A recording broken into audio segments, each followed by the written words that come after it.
In this video, we're going to begin to take a look at creating rhinestone designs. Now, in this video series is really not so much about using any specific program, but just more importantly, how I look at a design and how I kind of break it down and begin the design process. So you'll find that this design process that I use can be used in about any Rhinestone software that's out there in the marketplace. However, certain Rhinestone software will definitely make the design process easier. One thing I'll point out about Rhinestone software, when I first began learning about doing rhinestones, probably, I don't know, 6 or 8 years ago, I had a pretty good familiarity with CorelDRAW. Didn't have any knowledge about creating rhinestone designs whatsoever.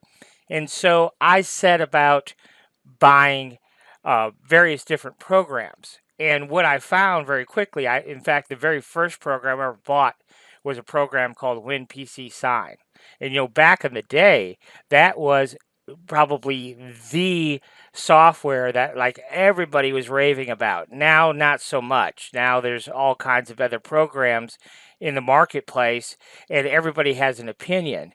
The only thing I'll say about Rhinestone software that I think people really miss the point on is if you're serious about doing rhinestones, either selling rhinestone designs like I was when I started. See, when I got involved with rhinestones, my concept was creating rhinestones designs for sale, not for actually creating garments.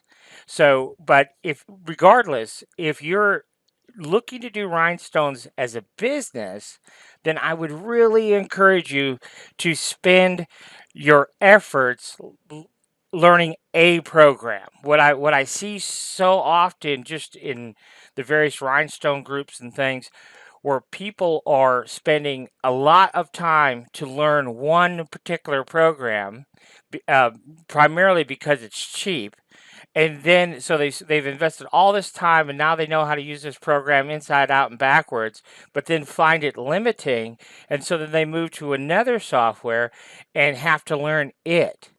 And so if you're just starting out and you're serious about doing rhinestones for a business, whether it's for creating rhinestone designs for sale or creating rhinestone designs to put on garments, I would really encourage you to think about the long term.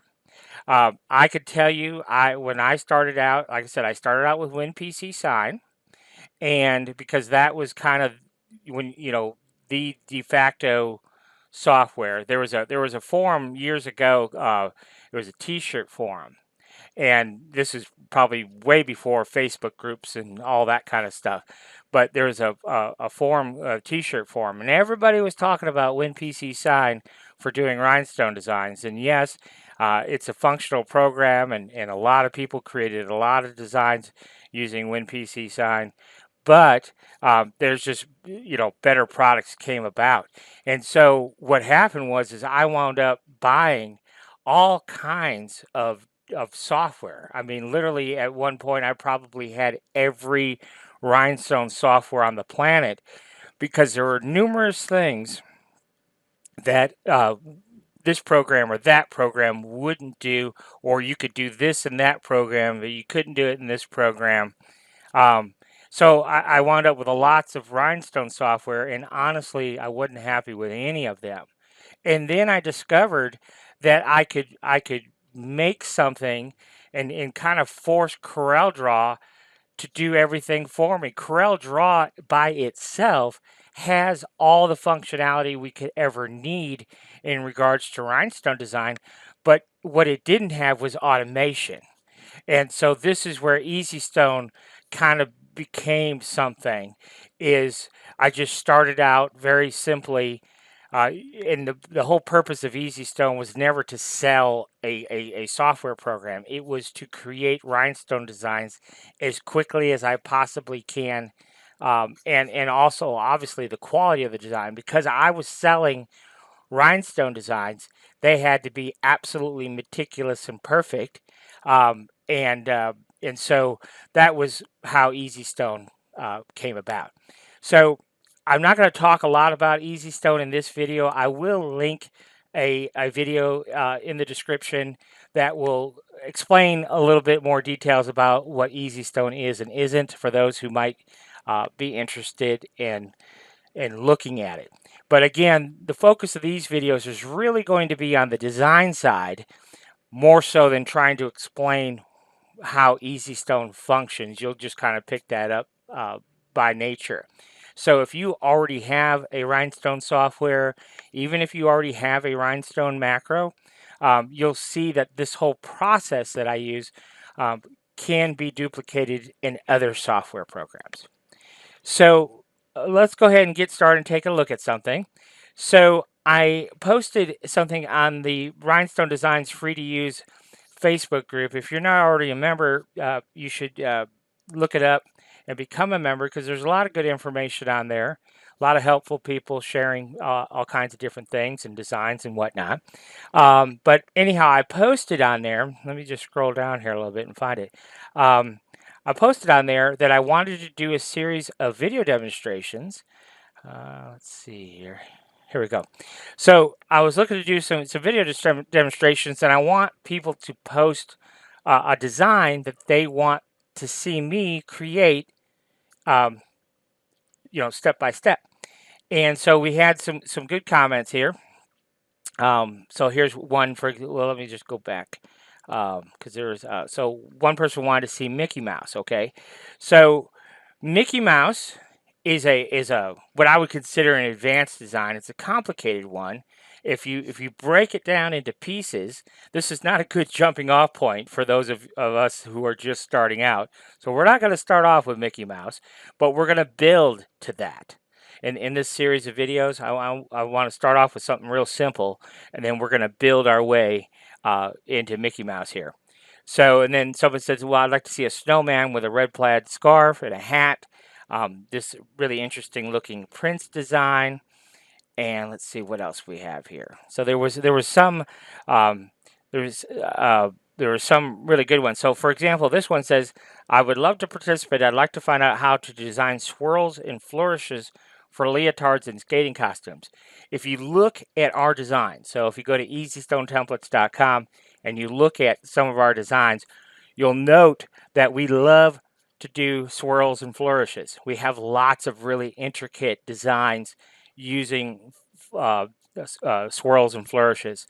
It's one of my favorite things to do. So, and it's one of the easiest things to do. So if we're just starting out, this would be a good jumping off point because we could show you very simple basic design, and you'd be surprised how easy it is to create some beautiful flourishes and swirls. So that will be something that we will definitely cover in this video. This design here I love because of its complexity. I've done a lot of these types of designs with interwoven letters, and I love this design because of its complexity. But for those of you who have already done design work, you know that this design would not be quote unquote simple.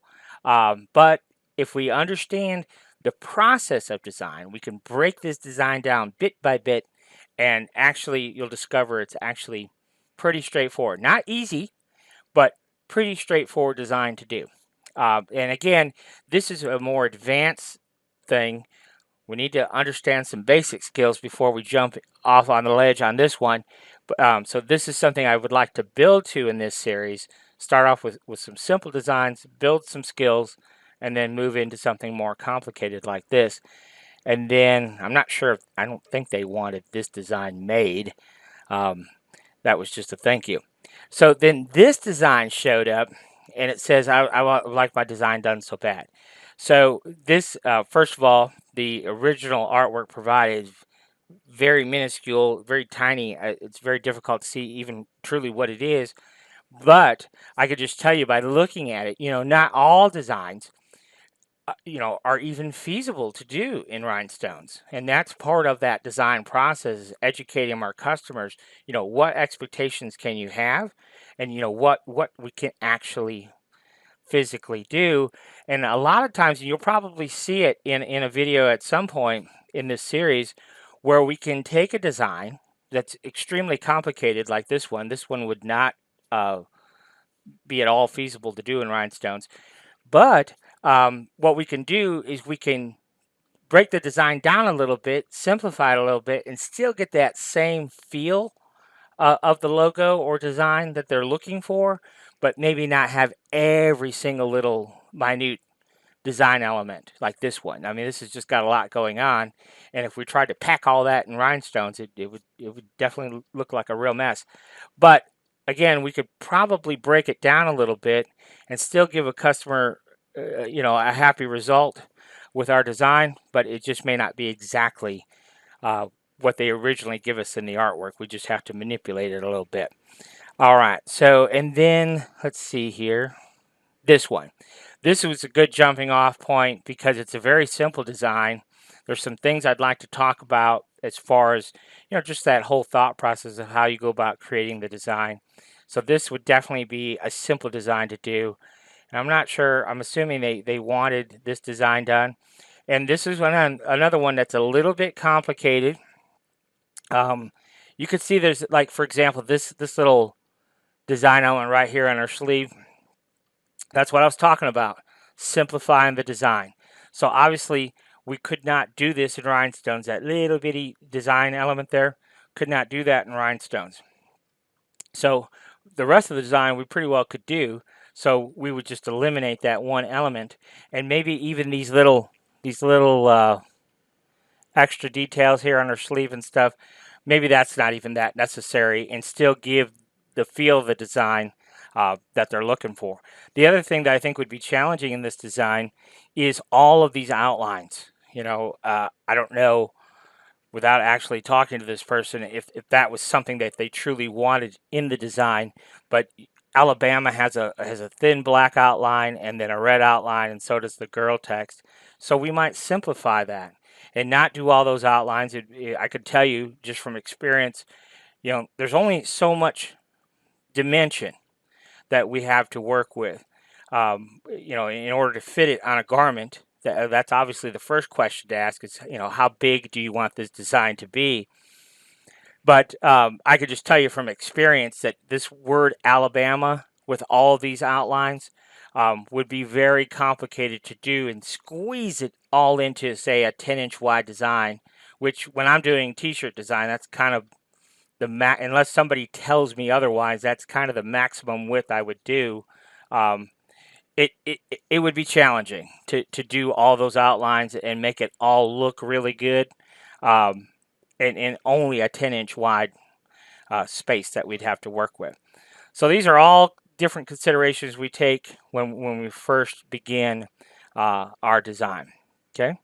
So anyhow, that just kind of gives you the background where this series kind of came up. And so now what we're going to do is let's jump back over here into CorelDRAW. And actually, one other point. Let's switch over here.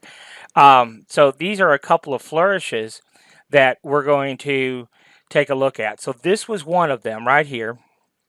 You remember they wanted to learn how to do flourishes for leotards and things like that. So this is one I thought would look good like alongside of a leg. Or the on the arm or something like that. So at any rate, that was one of them. And then this was the other one. This is the other one that I was going to take a look at doing. So these are the two that I picked for this first example demonstration. So first things first, let's go ahead and import the design. I have this little icon here in CorelDRAW. We could go to File and Import as well, but I tend to use the Import Export buttons right here. So we can import the design, and you'll see that, in fact, let's cancel out of that. Let's do this for a second. Take a look at, we'll go ahead and close our browser here. We don't need that no more. Okay, so you can see we have these two items right here on the desktop. If I drag and drop that one, I don't think it's going to come up. Yes. Okay, so that was a problem I did not foresee. So that first one, it saved it in a weird format. I don't know what that's all about. This one is saved in a ping format right here. Okay. So let's just go ahead and start with this one, and maybe we'll come back to the other one. Let's go ahead and start with this one. Okay, so the first thing we have to do is we have to size the Flourish to the finished size we want. Now, I don't really know, really, so you can see right now it says it's 32 inches wide. Obviously, that's too big. Let's just make it 8. Okay. As long as we're talking about Corel Draw, let me undo that quick a minute. There's this little lock button right here next to our transform. If we click on that and then turn it to 8, you'll see what happens. See how it just changed the width, but it didn't change the height? So sometimes that's helpful, sometimes not so much. So I just wanted to point that out. All right, so we have an 8-inch wide graphic. Okay, so now the next thing that we're going to talk about is a general design rule that I've created that go against the whole design world.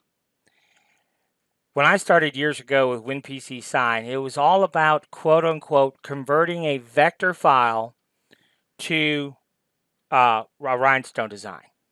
What I learned quite quickly is that I don't care what software it is. It doesn't matter. I've seen people talk about designs that they are absolutely in love with, that are absolute train wrecks that I would never put on a garment. So it's all very, very, the whole process is very much up to the designer. So one person can think, wow, that's a beautiful design. And I'm looking at it and it's like, wow, what a train wreck. I would never put that on a garment. So it's really just a matter of personal preference. I get that. But what I've figured out was, because I was looking at Rhinestone design specifically to sell designs, I wanted my designs to be top notch, better than anything out there, absolute primo. And I think too, when you're looking at selling designs on a garment, it kind of goes with that same thing. Because truthfully, if somebody sends me a design to put on a shirt and somebody sends you a design to put on a shirt, we can both create a design and put it on a shirt. You might be able to do it $5 cheaper than I can. But if the quality of my work is that much superior to the quality of your work, then the customer might consider paying me the extra $5 for the quality of my work.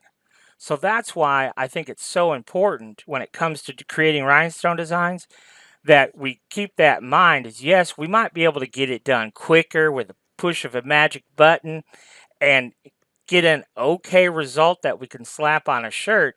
Yes, but if we take a little bit extra time on the design side, look at how much better of a product we can create, and then ultimately make that sale that we might not have otherwise made because somebody else was cheaper, but because our quality of our work was so much more superior, they ultimately saw the value and paid the extra money for our superior design work. So that's kind of how I approach everything. But at any rate, so when I first started, it was all about converting vector artwork to Rhinestone designs. And what I learned very quickly is that no matter what software I was using, most softwares, in fact, I'll even say it, I'll put a big old blanket on it. There isn't any software out there that I can push a button on that's going to create a better design than I can by some kind of automated process. I haven't honestly ever come across a piece of software. This is a ping file, okay?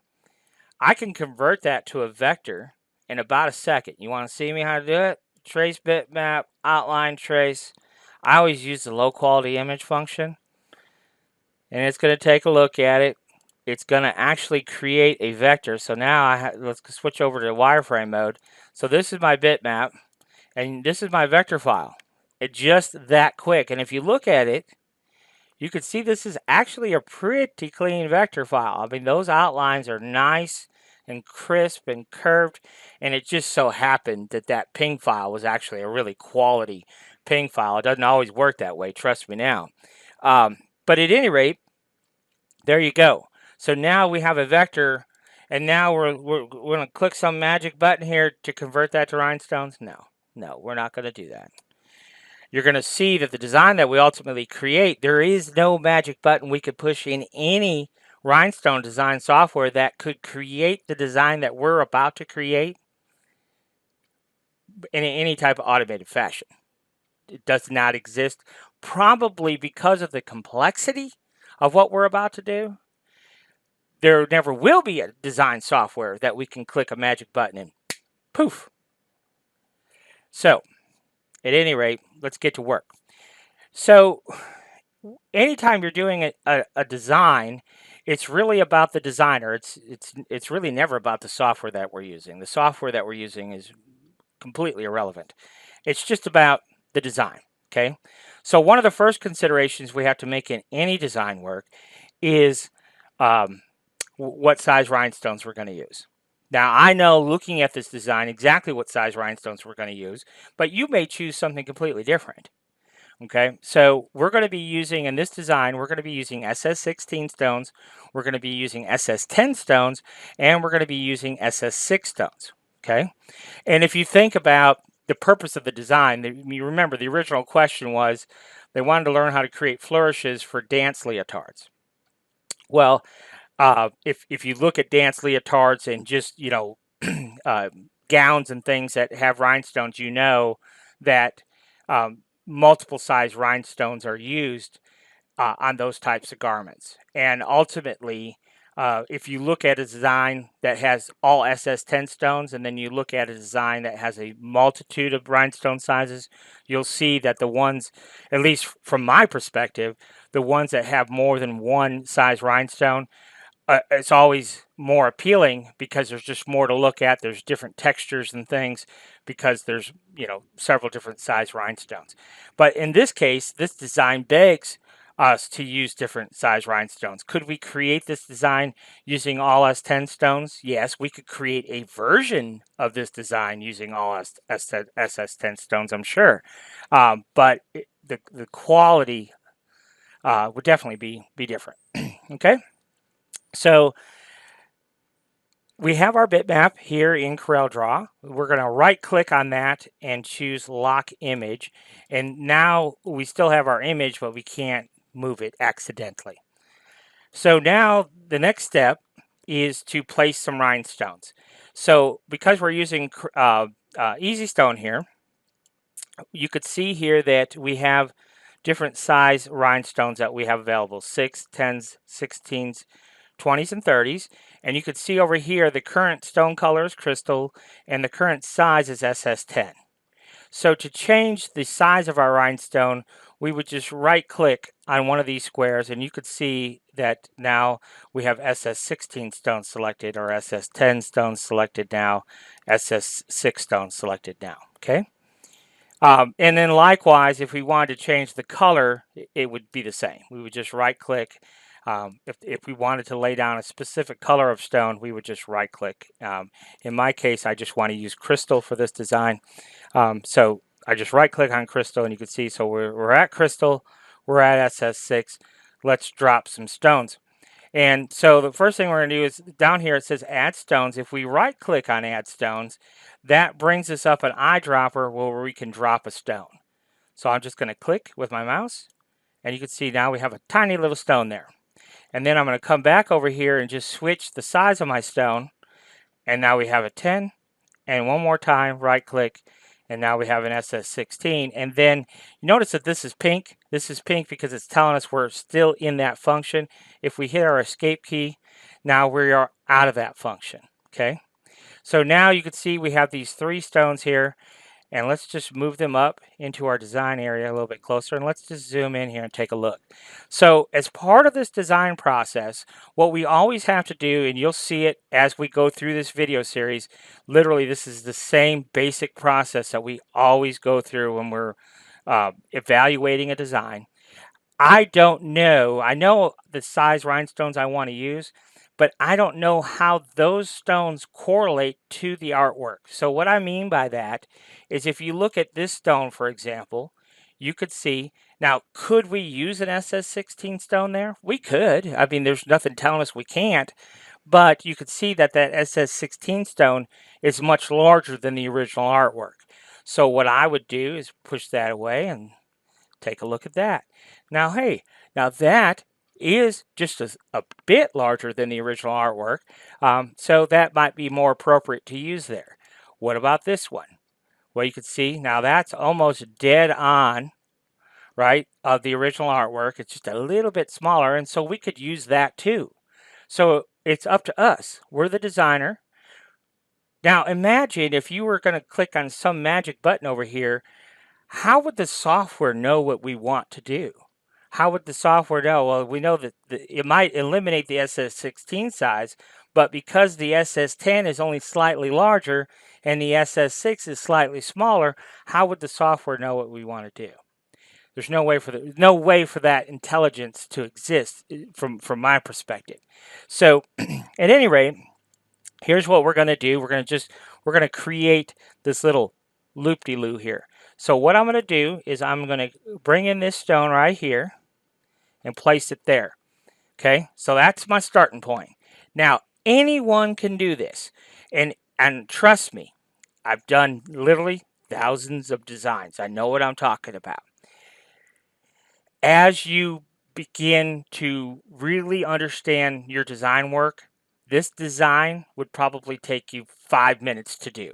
I might spend an hour with you on this one because I'm trying to explain myself in great detail so you understand what I'm trying to show you here. So don't look at wow that took them an hour. No, I'm trying to teach you this whole concept of design. So what we're going to do now, we're going to just use CorelDRAW here.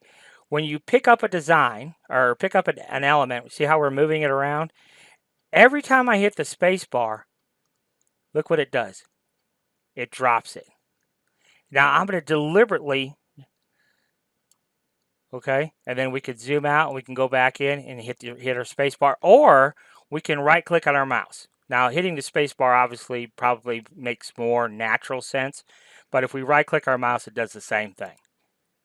Boom, creates a duplicate, and then we can drop it, okay? So I deliberately did this so I can show you an amazing function here in CorelDRAW that that does not exist in very many design softwares that I know of. But at any rate, so you can see here I've overlapped stones here. I've put a gap here, put a bigger gap here. This is very important. Do not focus on placing your stones any certain way. Just get them on there. That's the only thing we have to focus on. So watch. So I'm going to take this SS6 stone and I'm going to deliberately, just to prove to you something, I'm going to deliberately put it on top of that SS10 stone. Do not focus on where you put stones. Just get them on the page. So I'm going to deliberately overlap again. Now I'm going to deliberately leave a big gap. Okay. I did that on purpose. Okay, so now you can see all we did was just throw them on there. Do not focus on exactly where they're placed because Easy Stone is going to make this next process super simple and it does it for you automatically. Now, the only other design software that I know of that has this feature that I'm about to show you is the TRW Stone Wizard. So for those of you who might be using the TRW Stone Wizard, you have this functionality in your software. Now, I don't know exactly how it works, what button you have to push in the wizard to do this, but that's the only other software that I know of that has this functionality. So, but at any rate, what we do is we just select all of our stones, okay? And now in Easy Stone, we have to tell it where we want the placement function to begin. So what we can do is we have to tell it either the start point or the end point. It doesn't really matter which side we pick. We just have to pick a side. And the way Easy Stone determines where the start point is what the last selected object was. Well, when we do this big sweeping selection, we are selecting all of those stones. There's 13 stones that we just selected. it doesn't know which one was selected first or last. It doesn't know. So we have to tell it. And the way we tell it is, if you look very closely, there's a little bitty dot on each one of those stones, and that tells us that object is selected. So we'll hold our shift key, and I'm going to just do it right here at this one. Watch that little speck right there. Click, it goes away. So now you know that that's not selected. But if we hold our shift key and click it again, now we know that it is selected. So all we have to do when we're wanting to space all these stones perfectly, we just select them, hold our shift key, click, click, and now we're ready to go and tell EasyStone, hey, space all these evenly for me. So we come over here to EasyStone and right click on D, and bam, they're all spaced automatically for us. Now I'm going to switch over to wireframe mode and show you something else it does in this process. So we'll switch over to wireframe mode, and you can see what it's done here. It's created us a path. See that path that it created? And basically what it did was it took all the stones that we had placed, and it created a straight line from the center of each stone all the way around. And then it took that line and then took the objects that we had and spaced them all evenly on that path. Okay? So what would happen, for example, I'm going to delete a couple of these. I want to show you. So what if I'm going to actually delete some more here. What if we had this result? Okay? So what if we didn't place enough stones, and this is what we got? Well, this is why we created the path. So when we're doing, and you're going to see this more as we go through this design, I just want you to really understand what's happening here. So if we place too many stones, or we don't place enough, so we might place too many stones and we have a bunch of overlapping stones. We have them all evenly spaced on that path, but they're all sitting on top of one another. Or we might get a result like this where we didn't put enough stones. All we're looking to do in the original step is just place enough stones to get the path made. We don't want to, and we could have literally drawn a path manually. We certainly could have done that, but that takes more effort, more knowledge, how we would go about creating that path in order to place stones on. So it's easier just to drop some stones along the artwork like we did, have EasyStone create the path, which it's done, and now we could just go in and add some additional stones. And now I'm going to show you how to do that. So all we're going to do is take this big stone, and we're just going to guess. How many stones do we need to add? I don't know. And honestly, it doesn't really matter. I will tell you this. As you begin to understand your design skills, you're going to be able to look at that and guess pretty accurately how many stones you need to add. I'm going to say 4. So all I'm going to do is hit the plus key on my keyboard. So I'm using a laptop, but I have a numeric keypad. So I'm just going to hit the plus key 4 times. 1, 2, 3, 4. And what that is doing is taking the selected object and just dumping a duplicate, dumping a duplicate, dumping a duplicate. So now you could see, if I click on that stone right here, look at how many stones I have just sitting on top of one another. Bunches, right? So I have a bunch of stones sitting right on top of one another. But see, EasyStone's smart. All I have to do is select this path and tell EasyStone, anything that intersects this path, separate it out for me. So we right click on that D again. Ta-da! There you go. So you see, now they're all perfectly spaced. I'm happy visually, I know, as a designer. You can see here, it says that I want my spacing to be a 1/2 millimeter. That's the spacing I like to use when I'm doing my design work. Now, this spacing, I'm not saying that this spacing is a 1/2 millimeter, because we didn't tell EasyStone to space those stones a 1/2 millimeter apart. What we told EasyStone to do is take anything that exists along this path and make it evenly spaced. So it could be more than a 1/2 millimeter, or it could be less than a 1/2 millimeter in this particular instance. But I can tell visually that that's about a 1/2 millimeter. It's actually probably a little bit less, but I know based on my experience that this is going to cut out just fine on our template material, even though it may be just a shade under a 1/2 millimeter. So with that being said, now we no longer need that path. Let's move on. Okay. So now you've kind of just gotten the very basics of how to go about the rest of the design. So let's back up here and let's take a look at this intersection right here. So we have an SS10 stone, and let's bring over our SX16 stone. So again, you can see that right there is about what we want to use because it's about the same width as the original artwork. And so what I'm going to do now is I'm going to begin dropping some stones. So remember how we're going to do that? We're just going to hit our space bar, space bar, space bar. And in this process that I'm thinking of, I don't want the stones too far apart because remember it's going to create a straight line between each center. And so we want the line to be kind of curved, obviously, because the original artwork is curved. So we want to kind of keep that in mind when we're doing something. I do want to show you though, as you begin to understand and familiarize yourself with some different functionality of your software. EasyStone has a unique feature that'll help us rather than, I mean, we could just go about placing one stone, one stone, one stone, one stone, like I showed you here, but we've got a lot of work to do here, don't we? We've got a bunch of it. So what I would rather do is I just show you something else we can do. So we can pick 2 points, right?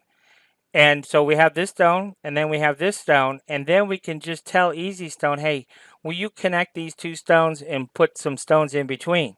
So to do that, because we have 2 selected, we can hit add stones, and then it knows that we're going to add stones in between those 2 points.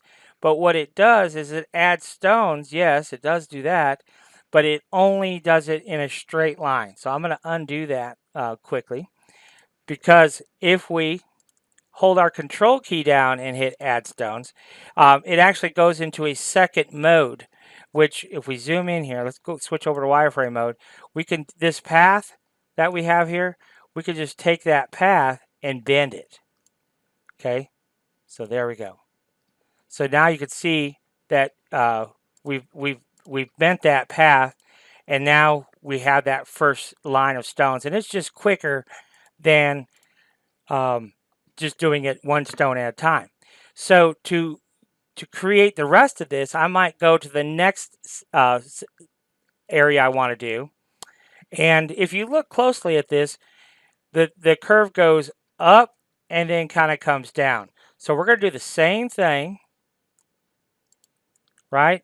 But you can see that that path is highlighted for us. If I click down here at the bottom, I can bend just that bottom half of the curve.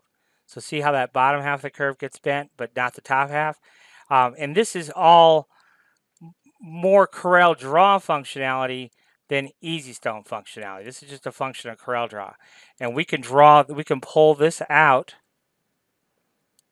And remember earlier I was talking about how we could use the curve tools and line tool segments and actually create us a path to add stones to. If we wanted to, if we had the skills to do it. But this is just another way of going about doing it. So now we have that next segment, if you will. So we're going to go ahead and if we go over to wireframe mode, you see that path there. Well, we don't really need that path right now, so we're just going to get rid of it and go back over, okay? So now you can kind of see what we've done up to this point. Now, this is where the software doesn't have the intelligence to know that now we want to start doing something different. So what we're going to do here is we're going to grab that SS16 stone and we're going to just drag it over here. And so now we have our SX6. I want it because the original artwork is getting thicker. So what I want to do is I want to go ahead and, because this is such a dramatic curve, I'm just going to go ahead and place these stones manually. So you can see I'm just going to, just because I think it's easier than trying to manipulate the curve. This is a very basic introductory step on design work. So I think this is just going to be easier than trying to manipulate curves right now. And like I said, don't worry about those being overlapped. Easy Stone don't care. It'll fix that for us. We just want to get it going here, okay? And then you can see now we have to switch. We have to switch to tens, and we might do 1, we might do 2. I think we'll just do 1 and switch the 10 to 6. Okay. So now we have that next section done. And so what I'm probably going to do is use this freehand pick tool here. This is a Corel Draw function, and we're just going to come in here and freehand all the way up to the SS16. I'm just going to deal with this segment right now. If I was actually designing this, I wouldn't break it down my segment like this. I would probably just go ahead and sort out all these stones, but I just wanted to give you an understanding of, the basics of what we're doing here. So remember, in order for Easy Stone to space all these out, we have to tell it the start and end point. So I'm going to hold my shift key, click on this stone, and then click on it again, and then right click, and then Easy Stone will go ahead and space all those out for me. Now, this is a little bit different because we had 6s, we had 10s, we had 16s. If we switch back to wireframe mode, you could see, look there, that we do in fact have our path still. And so what I'm going to do, I'm going to click on my SS6 tone, hit my plus key twice. So right now we only have 2 SS6 tones. Now we're going to switch to 4.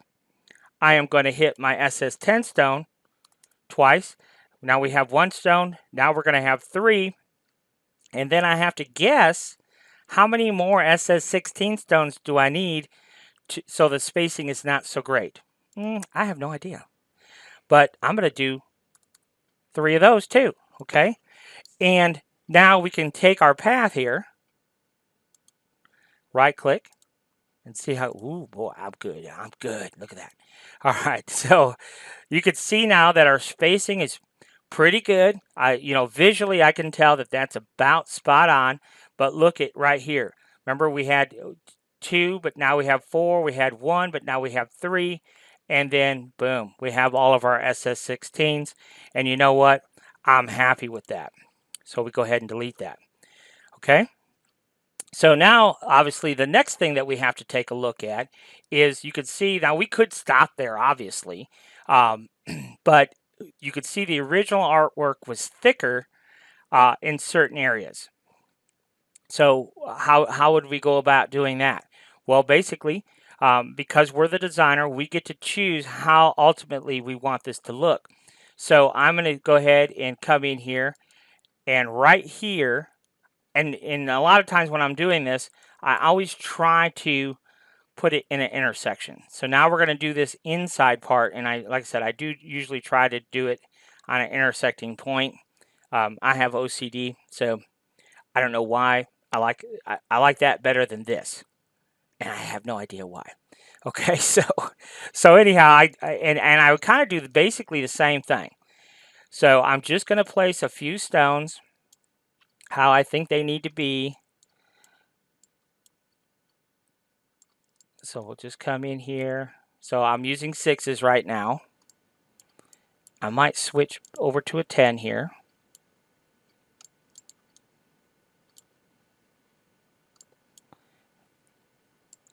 And then once we get to a certain point, I might switch over to a 16. And again, we're not really that concerned about, we're using the original artwork as a guide, yes, but it doesn't have to be, perfect. So then we'll come back down here and we're going to essentially do the same thing. We're going to find a good, I think this point right here will be a good point. So now I think I'm going to switch over to 10s. So I have a 6, so I'm going to switch it to 10. And I'm not right clicking, I'm left clicking to switch the current object to the next stone size.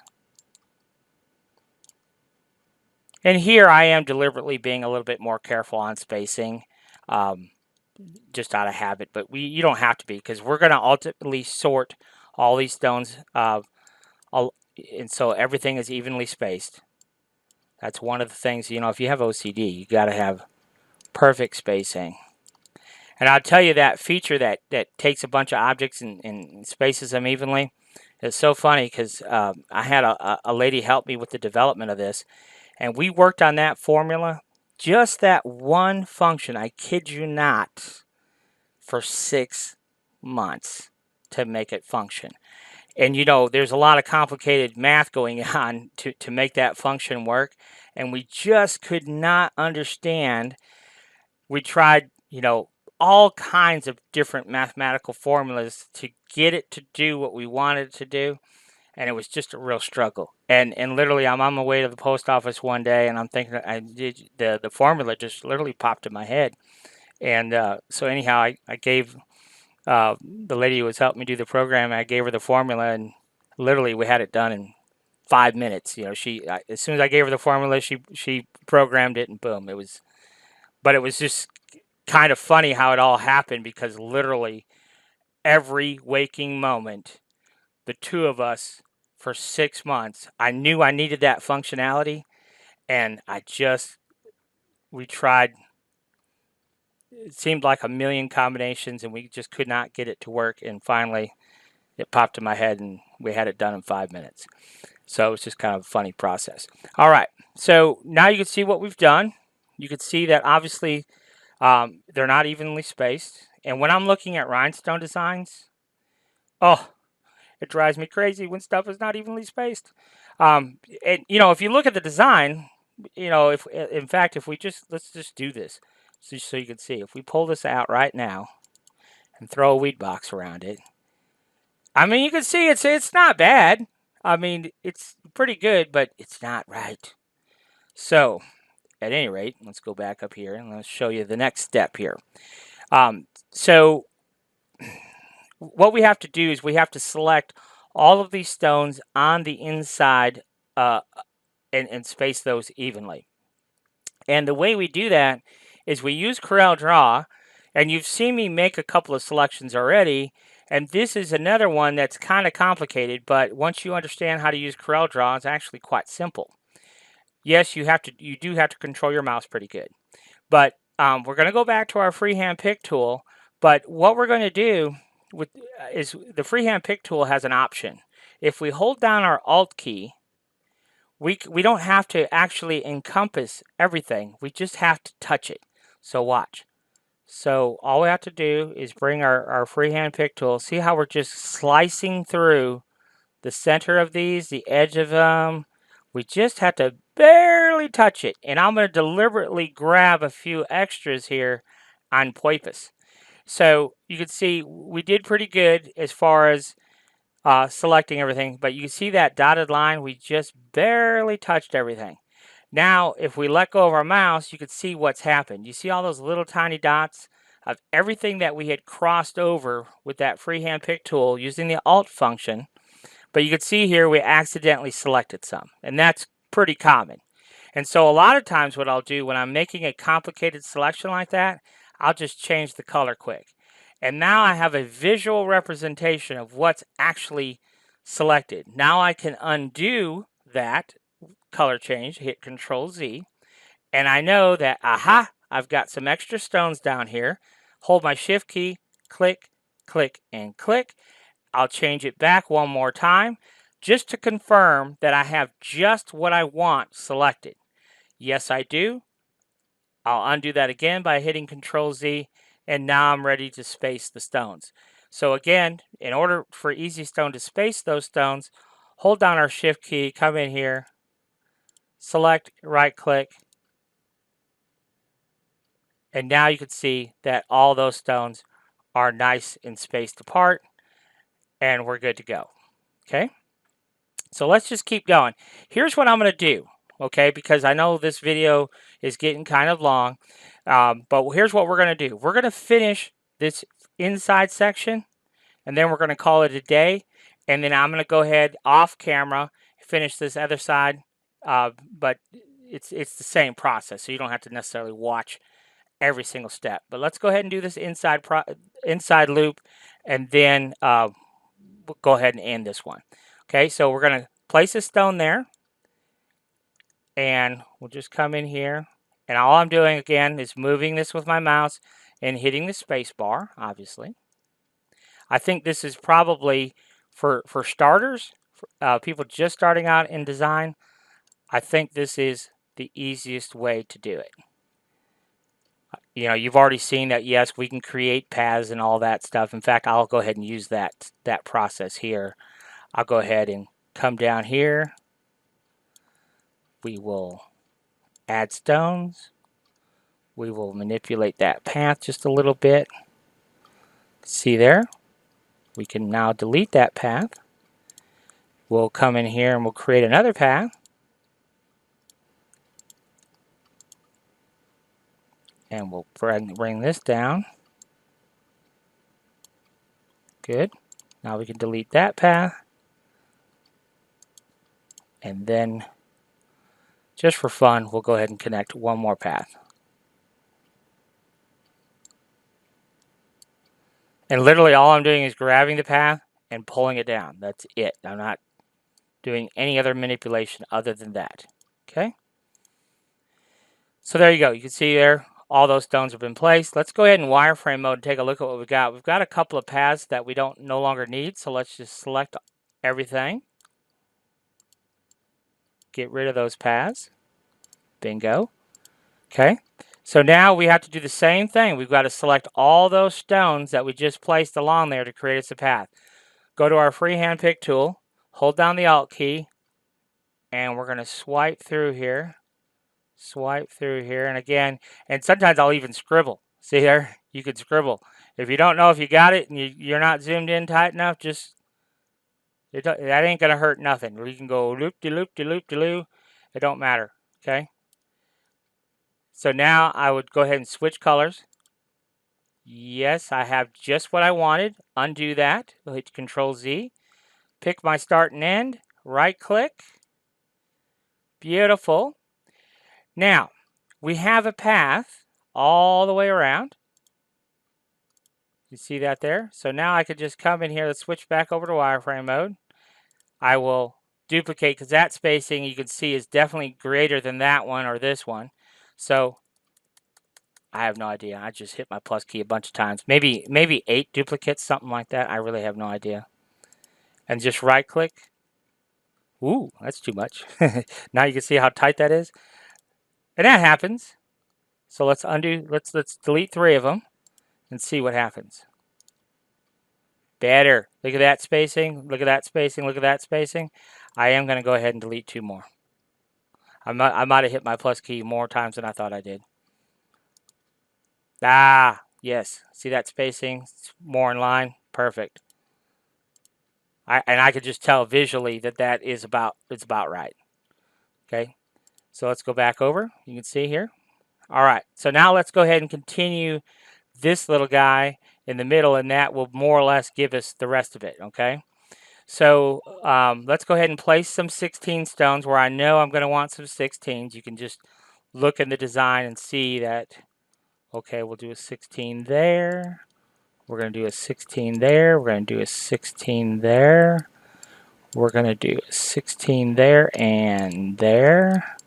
We're going to do a 16 there. One over here along the bend. And I'm just, literally just, you make it up as you go here. That looks good. We're going to pull down a 10. And we'll switch it to a 6 here. And I tell you what, I'm going to switch that to a 10 too. Just because I can. This one here will move to a 6. Alright. I like that. And yes, we'll come along here with some 16s. This I'm going to change my mind. 6. See, no automated software could give us that ability to switch, the various different stone sizes anyhow. So that's purely something that we're doing. So here's our 6s. So I'm just using my space bar, making some duplicates. Good. I'm happy with that. So what we'll do here is we'll take these stones. I'm holding my shift key down, selecting those stones, and then right click. Now those are all nice and spaced, and then we're going to continue on here. So we're going to go with, this is a 10, and we're going to switch over to 6s. And then at the points here, I guess we'll do a 10, a 6, back to a 10.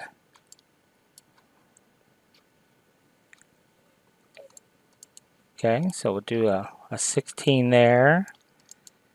And what do we want to do here? Maybe we'll switch back to a 10.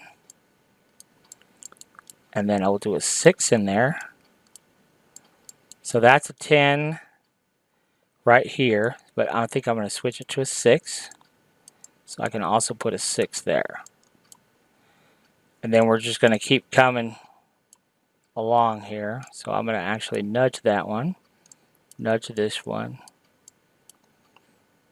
All right, so we're going to come back to the top here, put some 6s. Guess I could switch to a 10 here. And then we'll keep going with 6s there.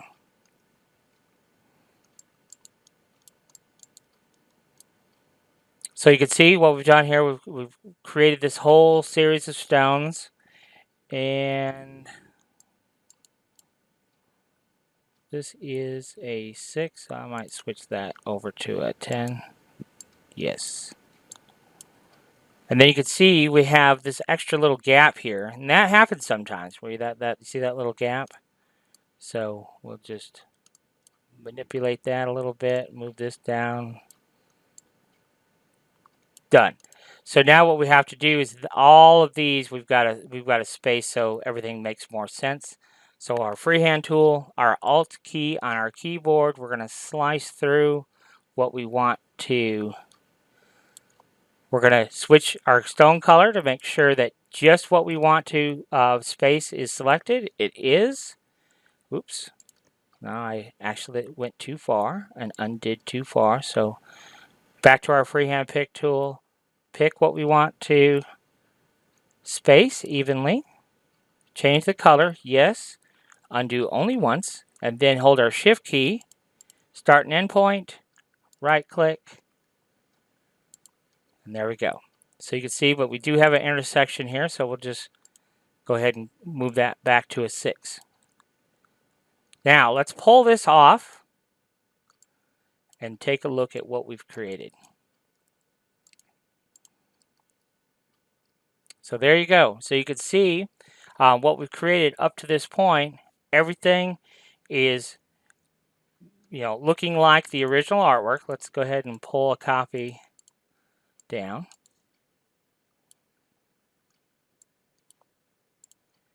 Multiple stone sizes, and most importantly, if you look at the design, everything is meticulously spaced perfectly. It's very, very, it may not be exact, but visually, the spacing is pretty much dead on there. So anyhow, that's going to be it for this one. And then I'm going to go ahead and finish this off. I'm going to post this design and the video. I'll post a link to the design in the video description, but I'll post the design to the website under the free section where you can actually download the design, and I will include the ping file, the original piece of artwork, if you want to try this design yourself and then just compare your result. Don't look at mine. Do yours however you want, and then just compare the two, and you'll see that yours will probably look just as nice as mine, even though it might be totally different look to it. So, but at any rate, that's it for this one. I hope you enjoyed this and learned something, and investigate whatever design software. Like I said, I do know that the Stone Wizard does have that spacing functionality like Easy Stone has, um, but that is the only two softwares that I know of that does have that function. Um, but there may be other softwares that you're using that has that functionality. But I can tell you, if there is one function that I absolutely have to have, it's that one. I use it so much because I'm such a stickler on stone spacing. Thanks for watching.